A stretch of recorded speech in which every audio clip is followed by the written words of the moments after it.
Vous avez le projet d'aller au Canada, ce n'est pas le moment de demander un visa canadien. Vous allez enrichir un pays déjà immensement riche. Selon les rumeurs, c'est l'intelligence artificielle qui traite désormais les demandes de visa. Donc, il y a davantage de refus. Il est clair que beaucoup de pays ne font plus confiance aux Africains, même pour des demandes de visa visiteurs. Imaginez le nombre de refus que le Canada délivre aux Africains sans remboursement des frais de demande de visa. Vous vous souvenez de cette affaire? Africains de s'infiltrer et d'exploiter les Québécois les plus vulnérables.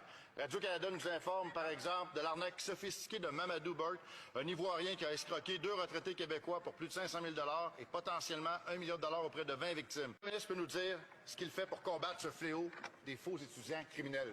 Président, je pense que la ministre a carrément pas compris le problème. Là, il faudrait qu'elle comprenne que dans les visas donnés à des étudiants, il y en a 200 actuellement qui sont des Africains qui font partie de la mafia africaine, qui sont sur le territoire du Québec, qui commettent des crimes de prostitution juvénile, des crimes d'arnaque, le vol d'automobile, etc.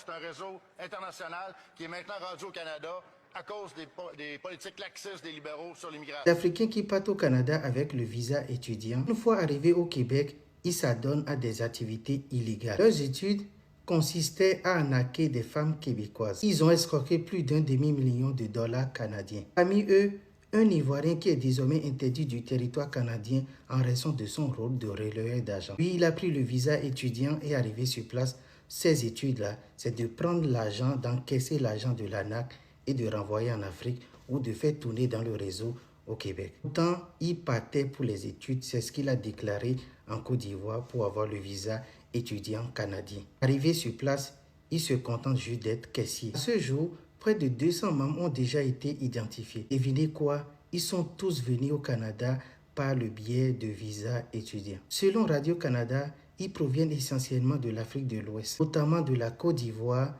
du Bénin, du Nigeria. Malheureux de le dire ainsi, mais vous salissez tout un continent.